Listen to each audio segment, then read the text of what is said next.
it's McCord, and you're watching The Real Deal on TheStir.com. This week we have the Real Housewives of Orange County, Showdown and Hoedown. We have New York City. We have VH1's Gazy Awards with a showdown between Countess Luann de Lesseps and Bethany Frankel. Kim Kardashian got married, and Tori Spelling has some very inventive monogramming. First, in Orange County, Season 9, Episode 6. I said it 2 weeks ago, and I stand by my statement. Heather Dubrow is going down. Everyone hates Heather this season, and Heather's trying to fight it and losing. I asked you all on Twitter whether you were in favor of Heather or Shannon Beador, and you overwhelmingly chose Shannon. Heather has been shown doing nothing but complaining, and it's her fault. It's on her for giving the editors that much footage to work with. Seriously, between Chairgate and scolding everyone for being late, she looks like a harpy. And there is something for the cast and the producers and everyone to chew on all season long. Oi. This episode is actually a really great example of over-engineered reality. You ask me all the time whether these shows are scripted, and while they do not usually feed lines to the cast, imagine this. Go with me if you will. The producers would have intentionally made Vicky arrive late, and they would have tried to slow Shannon and David down, assuring them, you have time, don't worry, they haven't started yet. Meanwhile, over at the Dubrow Ranch, they would have been hurrying up, saying, Heather, Terry, come on, we've got to go, we don't have much more time, the cat's gonna leave, I know they're not here yet, it's rude. You can cover it in your interview. Oof. Add a really hot day, alcohol at lunchtime, and a mechanical bull, and the producers have to be high-fiving each other for everyone behaving so badly. I mean, well, The most interesting point to me from a behind-the-scenes perspective was how they managed to make it look like Heather turned the bull up on Tamara, because I don't think she really did. Watching carefully, it seemed like the bull was faster for Heather as well. And Tamara mentioned in her blog that they'd been riding it throughout the party again and again before they filmed it. My guess is either that the ride runner decided they could all handle it and turned it up on his own, or, more likely, the producers told him to turn it up and managed to frame Heather by telling her to make a joke about doing it to Tamara. In any case, they could not have asked for better drama with Tamara's injury. And I gotta say, did they have an urgent care facility on standby, ready to film? Because that happened pretty quickly, unless it was a pickup filmed 2 months later. All in all, I found myself thinking that this episode was a masterful piece of editing. But if I had to pick a favorite moment, it would be Vicki Gunvalson with her daughter, making her daughter's move to Oklahoma all about Vicki, as usual. It's the real-life foibles of these women that make it so exciting to watch in the first place, and I wish we had more of them. And tell me in the comments, do you think that Vicki Gunvalson and Ramona Singer are separated at birth? Because I do. Speaking of New York City, let's pop in on those ladies and see what they're up to. Aviva Drescher is back, and she brought her father with her. Is this a good thing? You know, part of me hates it that Aviva has served up her father for the world to mock and slam, and it makes me glad that my family never participated on the show.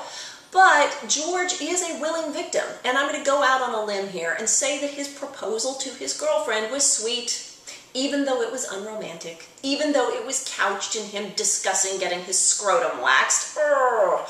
Well, George is willing to go there. We have to give him that. Another New York City babe who is willing to go there is Sonia Morgan. And it's a dog funeral. I swear, dog funerals are becoming like manicures and girls' trips and vow renewals. You have to have one every season. And so far, Sonia Morgan has the best dog funeral of Housewives land, definitely annihilating Kenya Moore's funeral for Velvet on Atlanta last season. Sonia beat her in pomp and circumstance, and attendance, and dress code, and even the gloomy weather. And personally, I appreciated everyone's friend Robin Kofer, who is now a Swami priestess, showing up to say a few words. It was a perfect scene, in my opinion. Moving on to some New York City-related drama, did you happen to catch VH1's The Gossip Table this Memorial Day Monday? Well, in case you missed it, the Gossip Boys and Girls threw an award show, bestowing Gazy Awards for all sorts of celebrity mayhem caused over the last year. In the category Celebrities We Hate to Love, i.e., you want to hate them, but you wind up loving them and you hate yourself for it, Bethany Frankel was the winner, beating out Kate Gosselin, the creepy guy from last season's Bachelor, and Lindsay Lohan.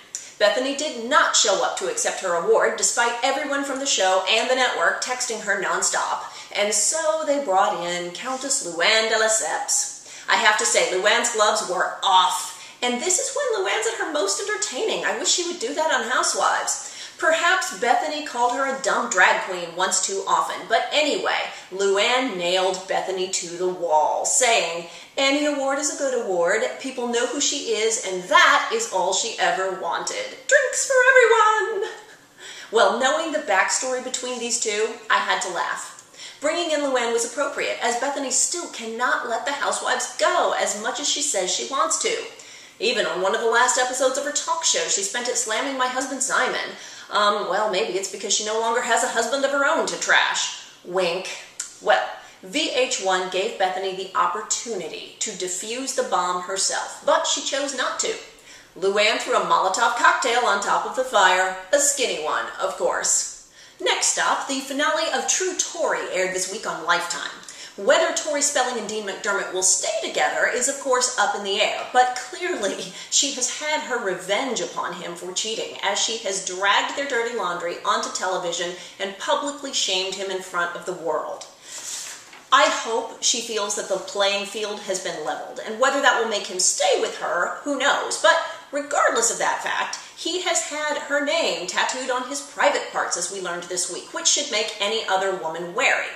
Do you think that penis tattoos are the new monogramming? Is that better than towels? Tell me in the comments. Speaking of marriage, Kim Kardashian and Kanye West finally tied the knot this weekend in France, no, in Italy, and now they're in Ireland. Well, congratulations to them. And finally, on a personal note, I want to say happy anniversary to my husband of 14 years, Simon Van Kempen.